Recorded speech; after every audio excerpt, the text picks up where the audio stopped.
The betrayal in the sky. The cabin lights faded into a soft, amber glow, the kind that turns time liquid. Outside my window, Sao Paulo was dissolving into the horizon, the city's glittering grid slipping beneath a blanket of clouds. The hum of the engines was steady, almost hypnotic, and the air was thick with that muted quiet that only exists on red-eye flights. I leaned back into my seat, rolled my shoulders, and flipped open my laptop. 10 months of relentless travel had led to this moment 3 legacy clients, 1 historic migration deal, $1.5 billion. The Trident Deal wasn't just another win for Venturon. It was the win. The kind of win that redefines a company's future. And I had carried it on my back from Tokyo to London to Sao Paulo. The contract was flawless. Every clause vetted, every number confirmed. I traced my eyes over the final page, ready to close the lid and let the engine sing me into an hour of badly needed sleep. That's when the notification appeared. A small, inconspicuous envelope in the corner of my screen. I clicked without thinking. Subject: termination notice. Effective immediately. For a second, the words didn't register. My eyes scanned them again, as if the meaning might shift with a second reading. But the language was clean, final, surgical. Effective immediately, your employment with Venturon Technologies is terminated. Your access has been revoked. Please do not return to company property. No salutation. No explanation. No thank you. The sender's name stared back at me. Rick Whitford, CEO. The man who, not even 2 weeks ago, had clasped my hand in a Tokyo boardroom and told me, "Amara, you're the only one I trust to close this deal." My fingers stilled on the keyboard. The hum of the engines suddenly felt louder, pressing against my ears. Around me, other passengers were asleep curled into their business class pods, eye masks pulled low, wine-stained pillows propping up dreams they'd remember in the morning. I was awake, wide awake, sitting in a pocket of light in the middle of the dark sky. I read the email a third time, not because I didn't understand, but because I needed to let the reality bleed in slowly. There was no misunderstanding here. This wasn't restructuring. This wasn't a budget cut. This was an execution. A cold stillness spread through my chest. Not rage. Not yet. Just the strange sensation of standing mid-step while the ground is pulled away beneath you. I thought of the hours, the flights, the contracts salvaged at the 11th hour, the deals I'd brought back from the brink. I thought of the faces in conference rooms who had looked at me like I was the only thing standing between their company and collapse. And I thought of one simple truth. They didn't just want me gone. They wanted me erased. They thought cutting me loose mid-flight would end me. They didn't know I had already started something they couldn't touch. If you've ever been overlooked, underestimated, or erased in a room you helped build, stay with me. Because what they thought was my ending was the beginning of something they'll never control. And if you believe the quiet ones can rise, hit subscribe. We're just getting started. The fixer they never wanted at the table. When I first walked into Venturon, I carried no illusions about what the job demanded. I wasn't there to play politics or polish my image for the quarterly reports. I was there to land the impossible, the deals no one else could close. The ones that slipped through confident hands and left seasoned executives staring at empty chairs in boardrooms. And for years, I did exactly that. I became their firewall, the person they called when the flight was in a nosedive and the cockpit was full of panic. I was the closer who walked into hostile rooms, listened to the silence, and found the words to change the ending. I was the one who would cross 3 borders in 72 hours just to sit face-to-face with the decision-maker no one could reach by phone.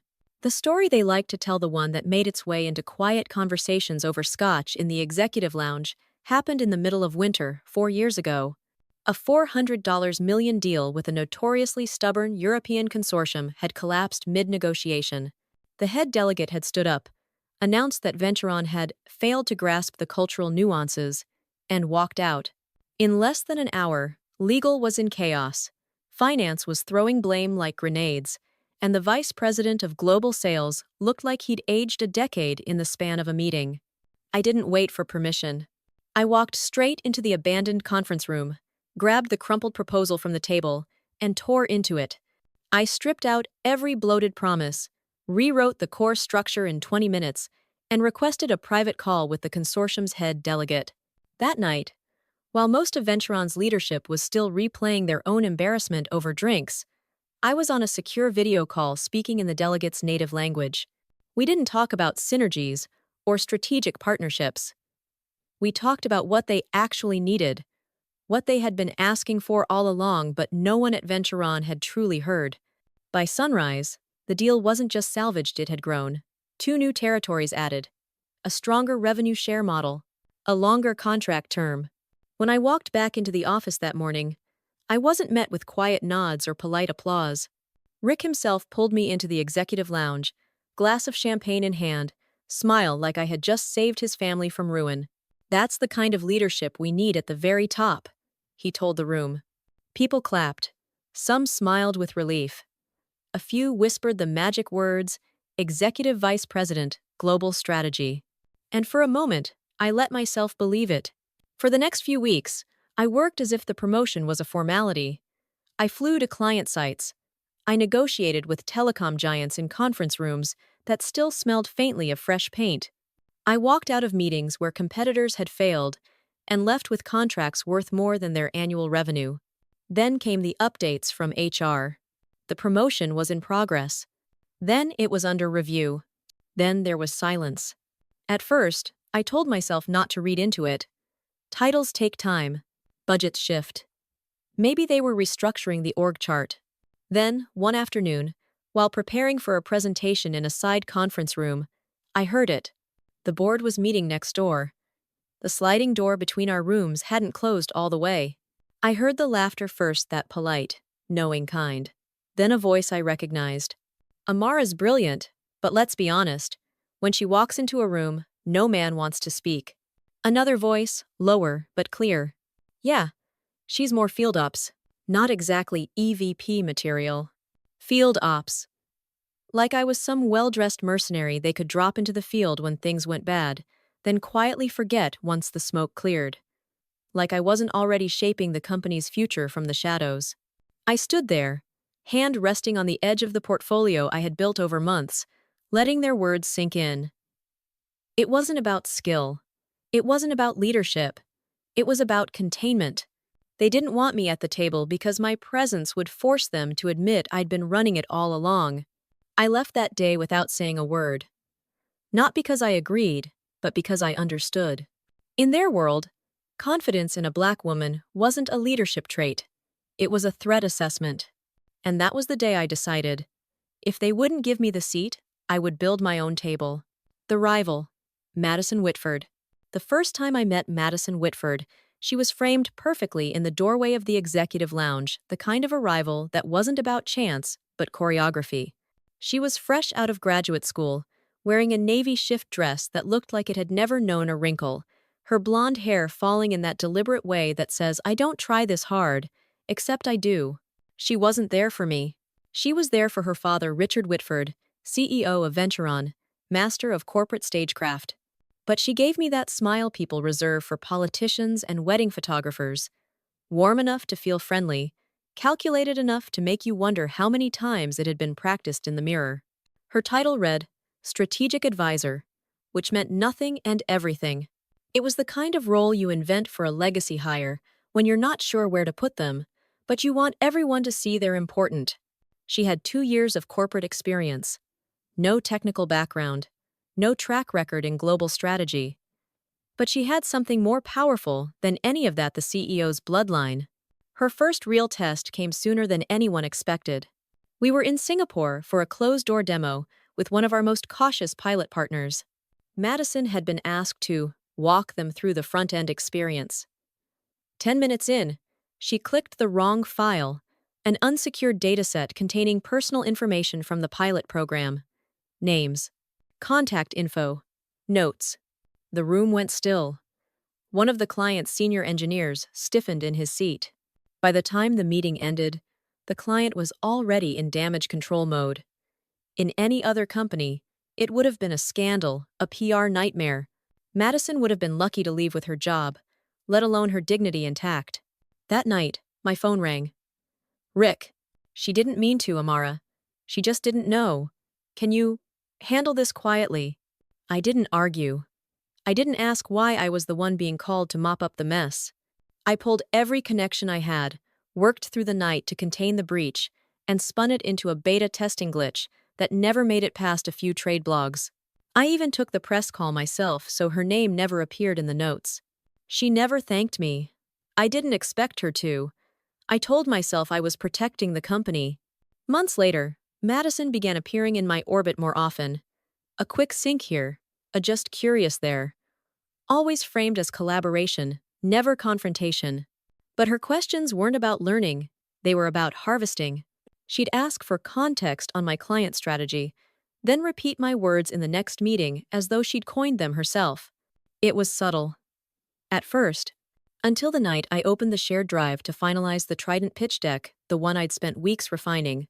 Slide by slide, chart by chart, crafting an airtight case for why Venturon should be the only choice for $1 billion migration. The author field didn't say Amara Johnson. It said Madison Whitford. At first, I thought it was a mistake. Maybe she'd downloaded it and accidentally saved over my file. But as I clicked through the slides, I saw the truth. My structure, my language, my strategy. Only small cosmetic edits, bullet points rephrased. A layout shifted here or there. The bones were mine. The brilliance was mine. The name was hers. I closed the deck.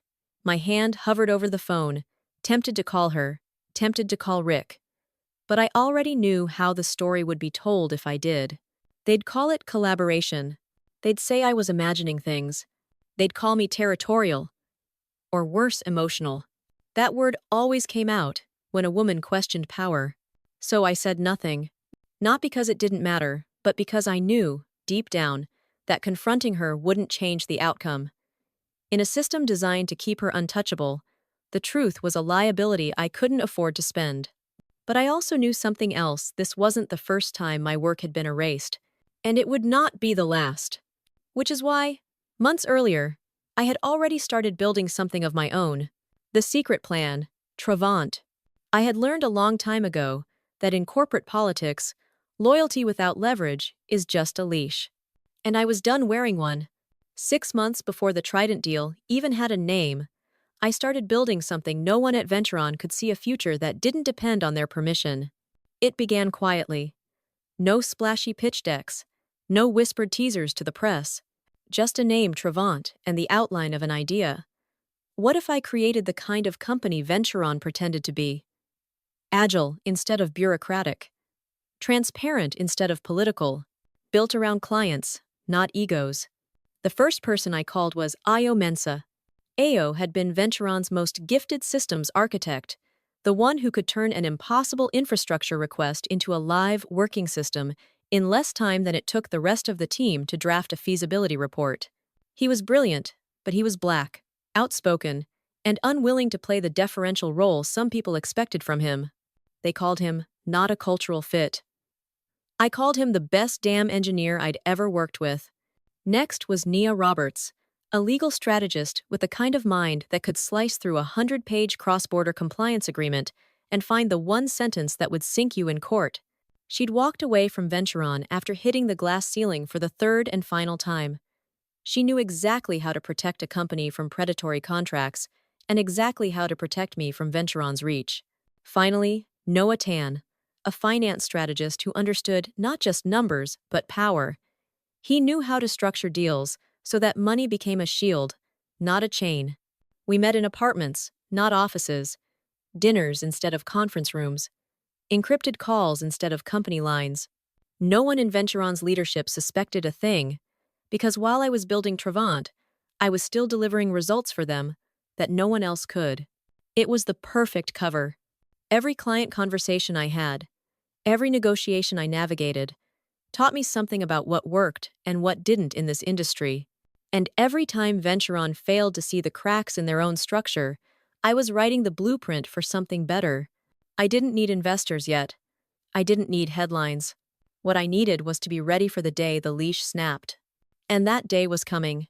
I didn't know if it would be triggered by another stolen deck, a sabotaged promotion, or a sudden organizational realignment that conveniently erased my role. But I knew this. When it happened, I would not be starting from zero. Because Travant wasn't a fantasy. It was already alive, breathing quietly in the shadows, staffed by people who understood the pain of being shut out of the rooms they built. We weren't building a revenge company. We were building a future we would control. And the moment Venturon made the mistake of thinking I was disposable, that future would stop being a secret. The Trident Deal. 3 continents. The Trident Deal wasn't just another line item in Venturon's sales forecast. It was the crown jewel. 3 legacy telecom giants, one in Asia, one in Europe, one in South America, agreeing to migrate their entire infrastructure into Venturon's cloud ecosystem. On paper, it was a partnership worth $1.5 billion over 5 years. In reality, it was a test. A test of whether I could hold together 3 powerful companies with competing agendas, cultural differences, and decades of mistrust, and make them move as one. Tokyo. Telnova. Tokyo was the first and hardest stop. Telnova's CTO, Yuki Asano, was a man whose handshake felt like a formality and whose eyes measured you before you even sat down. He was skeptical of every word that came out of my mouth, and he had every reason to be.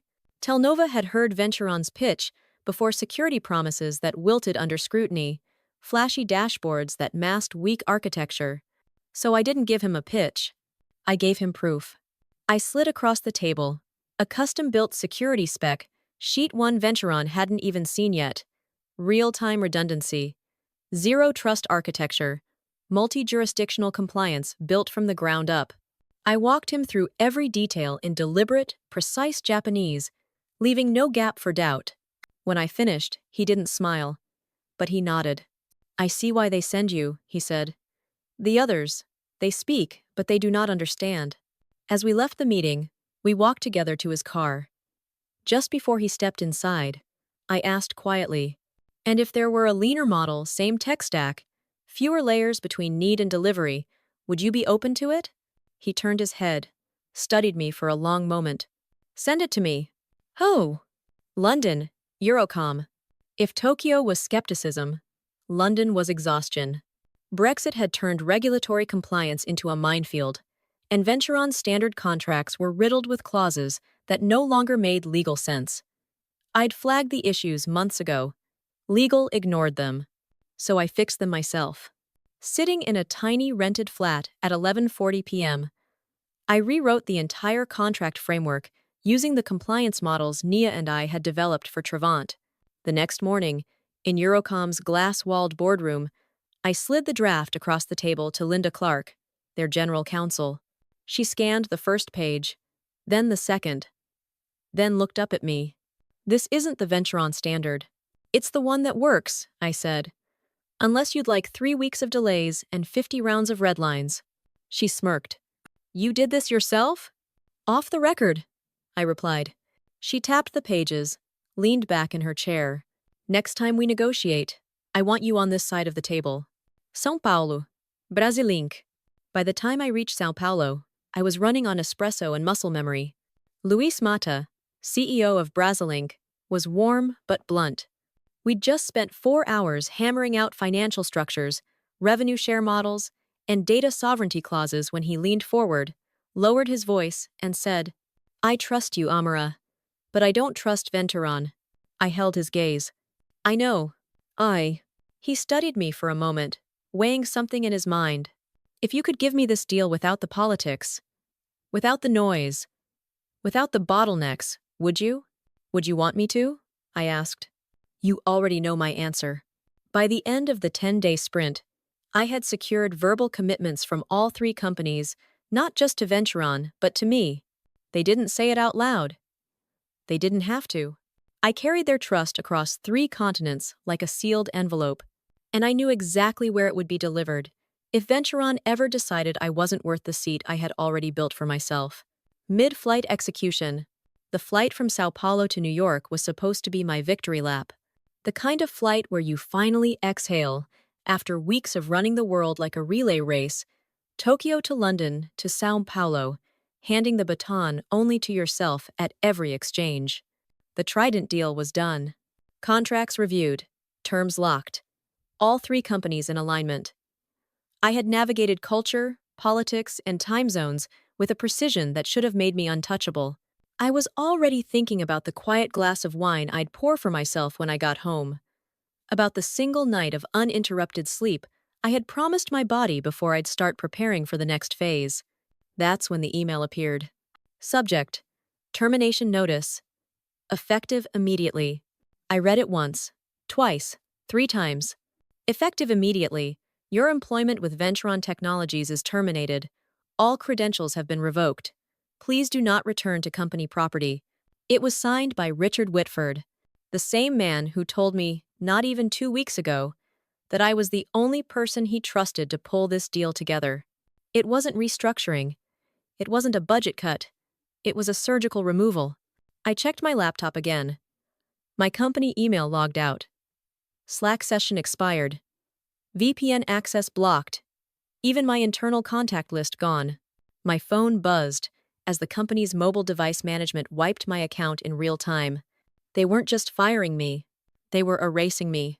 I sat perfectly still, watching other business class passengers sleep under beige blankets.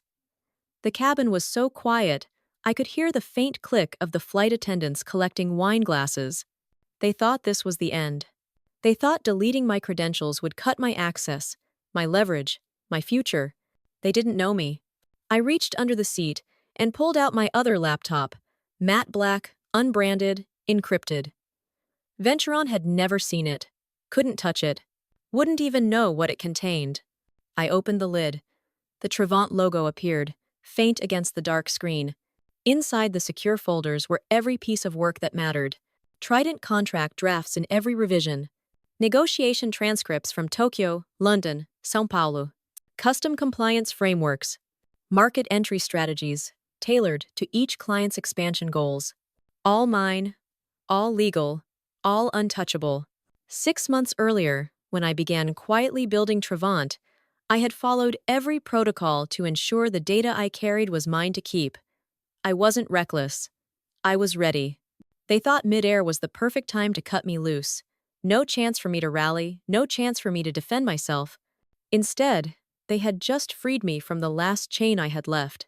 I opened a clean document. My fingers hovered over the keyboard. Then I typed 3 words. Let's begin. And just like that, the next chapter started 35,000 feet in the air. Silent takeover.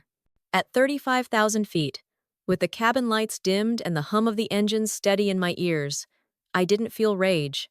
I felt clarity. I had no intention of calling Rick to demand an explanation. I wasn't going to text Madison to let her know she could keep the title she'd stolen.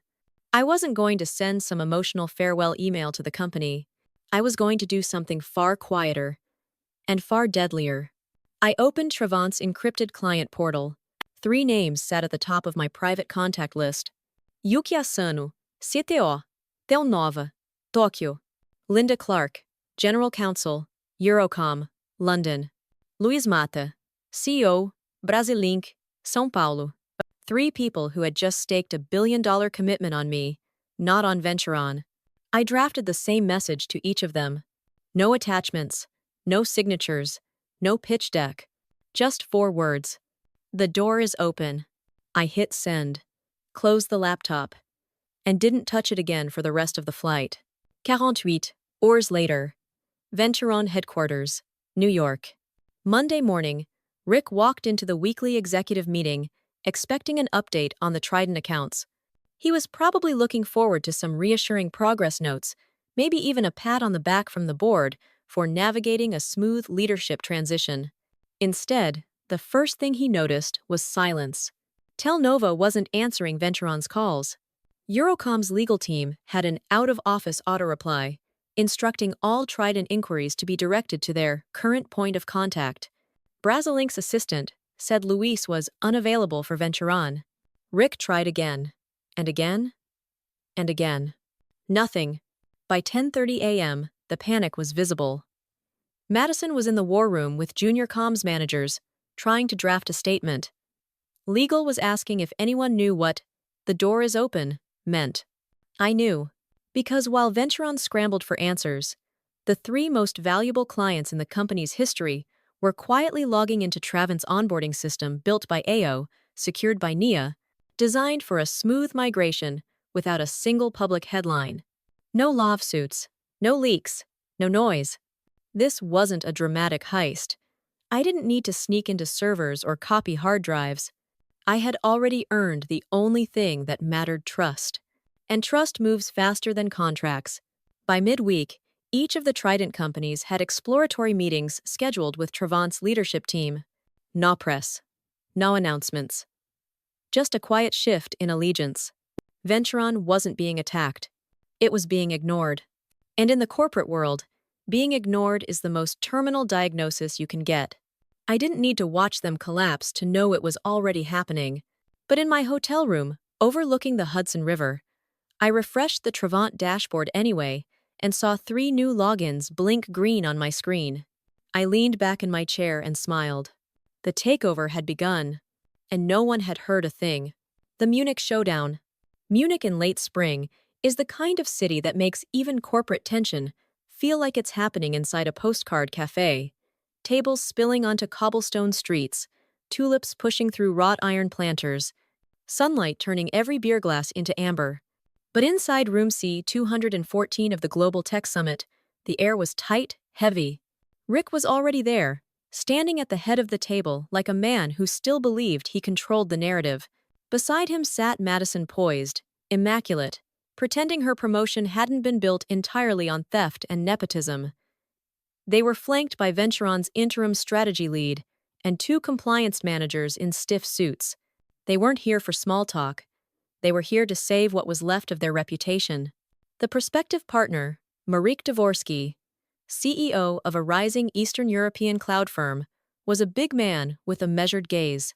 I'd met him once before, in Prague, over a long dinner, where we'd spoken about the future of sovereign cloud hosting. I knew he'd remember me, if not immediately, then the moment I opened my mouth. At 9:15 a.m., I did just that. The entrance. The door opened, and I stepped inside. Slate gray blazer. Simple black dress. No corporate badge. I didn't need one. I walked the length of the room and extended my hand toward Marek. "It's good to see you again." His brow furrowed, then lifted. Recognition clicked into place. "Amara, I didn't know you were here." I glanced toward Rick, whose face had drained of color so fast it looked like he'd been carved from chalk. "I represent Travant," I said evenly. "And I'm the other party in this negotiation." The collision. Silence fell like glass shattering in slow motion. Rick's jaw tightened. "This is a closed session, Amara." "No," I replied. "This is a joint session. Travant was invited after your team submitted 2 conflicting statements about rollout capabilities. The summit organizers requested full transparency and partner alignment." Marek leaned back in his chair, intrigued. "That's correct." I slid a folder across the table, Travant's infrastructure map, leaner and faster than Venturon's, tailored precisely to Marek's regional expansion model. His CTO had already given a quiet thumbs up in a private call days earlier. Rick was breathing through his nose now, the way people do when they're fighting the urge to lose control in public. "You really want to work with someone who abandons her company mid-deal?" he asked, voice low but sharp. I didn't blink. "I don't abandon ships, Rick. I rebuild them without the people who drilled the holes." The condition.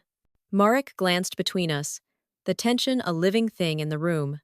"We'll proceed with dual review," he said. "And I want Amara's proposal considered as primary." Rick flinched. I could have left it there. But this wasn't just about winning the deal. This was about dignity. "One condition," I said, my voice steady. The room stilled. "I'll proceed with joint infrastructure, only if you're not involved." I turned to Marek. "I don't work with people who fire their architects mid-flight." A long beat passed. Then Marek nodded. "I respect that." Rick's face collapsed in on itself, the expression of a man realizing the game was no longer his to play. Without another word, he stood, gathered his papers, and walked out. The aftermath. I left the building without looking back. Outside, Munich's streets were humming with life tourists, bicycles, the faint smell of espresso drifting from cafes. Across the street, Ayo and Nia were waiting with coffees in hand. "Heard you dropped a bomb in there," Nia smirked.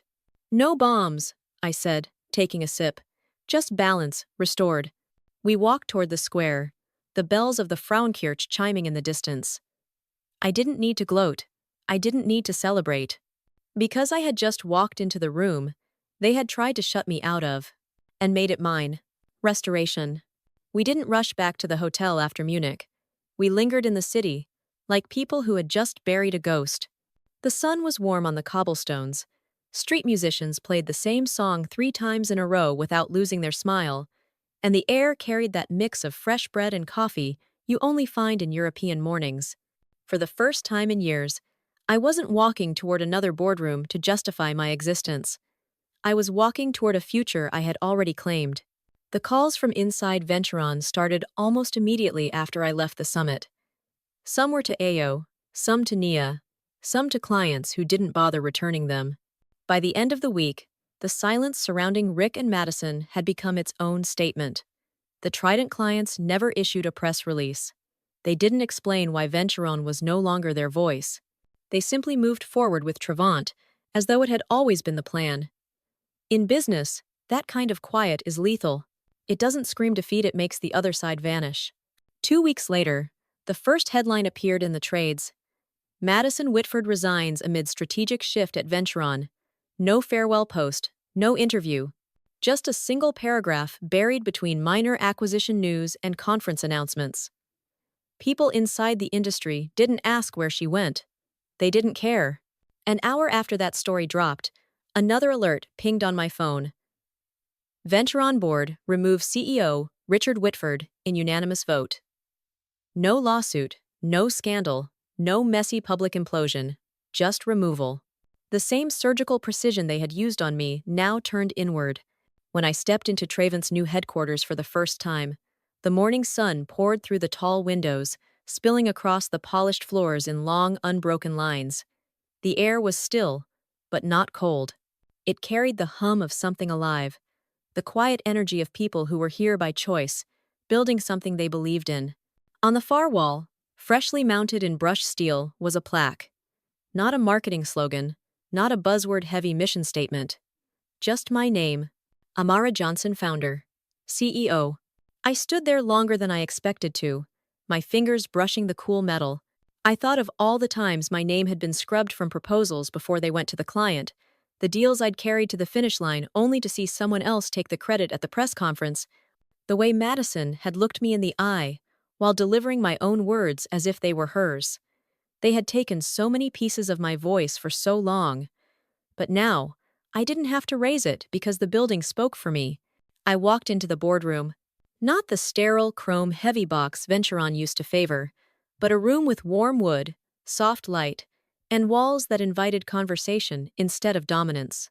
Linda Clark from Eurocom was there in person, reviewing an integration timeline with Ayo.